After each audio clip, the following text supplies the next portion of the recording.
Okay,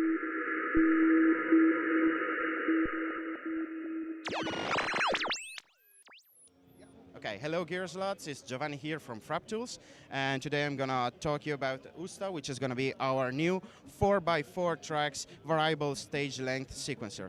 4x4 tracks means that it features 4 tracks, each one is accessible via the front panel, and each of the 4 tracks features 4 outputs, 2 for CV and 2 for gates, which can be accessed by the front panel as well.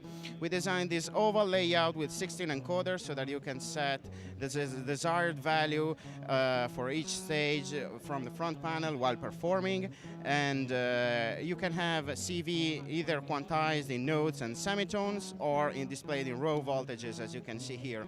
You can assign whichever you want to, whichever quantization you desire.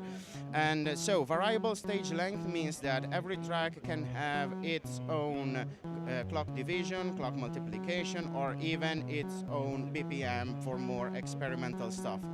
Once you have defined your clock division or multiplication, you can start to play with different stage duration to add some more syncopation, and which basically adds more clock units to the stage up to 16. And so should you need a shorter sequence, you just have to set the desired pattern to 0 and they will be avoided. Basically, we added also for CV the possibility to slide from one value to the other just by pushing a button, and also the ability to avoid the generation of a new value in case you temporarily want to lock your sequence to a given note. As for the gates, they basically control the ratcheting, or they control the pauses if you set them to 0. And we added also 2 levels of pseudo randomization, which you can add to your sequence, and they are displayed by the green LED. They are available over each of the 4 outputs, and so basically the green layer determines the probability for a given stage to change its value from the defined one, and the blue one determines the variation range for such a modification to happen.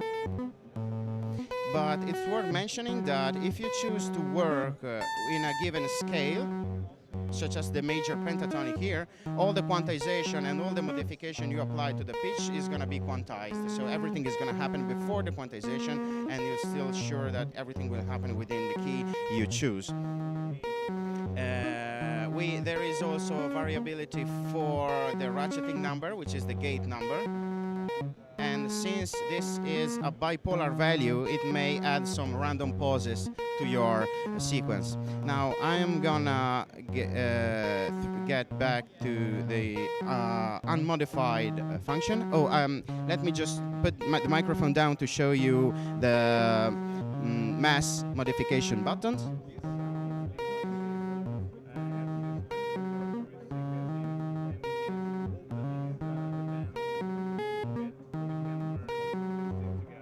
So they basically allow you to set all the stages to a given value, well, all the stages after the one you are currently editing, such as in an old phone, or to shift this value, which is like transpose the sequence in case you need it. So I am gonna get back to no variation at all. And I'm gonna demonstrate an external CV, which now is coming from the fluctuating random of Sapel, because Usta features 2 external CV inputs, which can be independently routed to different destination per track. So you can have the same signal controlling different parameters over the 4 tracks. So the first one worth mentioning, it might be pitch shifting, which always happen before quantization as well. So every modification you perform is going to be quantized to the scale in use. And you can vary the ratcheting number. And now this is coming from the fluctuating random as well. or you can also vary perform this kind of operation we call stage shift, which basically shifts the value where the playhead to other destination of your sequence, but still retaining the rhythmic structure you define. So you will see now two different playheads, one on the rhythmic level, which is determined by the length parameter you choose, and the other on the value, which is basically gonna move around randomly according to the fluctuating random. We also added a couple of performance-oriented modes, which can be accessed, let's say, from here. And when you see the green pen, it means that you are no longer editing your sequence, but instead you can recall other patterns you wrote, and now the oldest encoder will recall a specific pattern, which now is basically empty. It can loop and get back to the one you defined. You can choose the looping points of your pattern structure, say from pattern 2 to pattern 4 to pattern 10 or whatever, but you can still pick different manually recall patterns even outside the structure, the looping structure you define, and then get back to it. You can also interpolate different patterns by just pushing the desired encoder. And in case you want a more defined structure of pattern, we also implemented the song mode, which allows it can be selected via menu, and you just basically, and this works per track, so you can have one track set in song mode and the other one in pattern mode, and you can perform every kind of manual recalling versus a fixed structure kind of performance. Now the song mode is not playing because every slot is empty, but basically it allows you to store different patterns to different slot and determine the number of repetition per pattern. The Usta can work also via external clock. You can choose which track is going to work with external clock and which is going to work with internal one.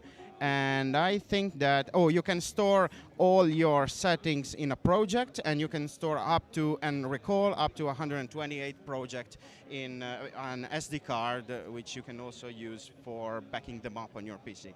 And I think that this is it for now. I hope that I've been clear enough, and should you have any further question, please get in touch with us at Frap Tools. So hello guys at Gearslutz, and have a good one.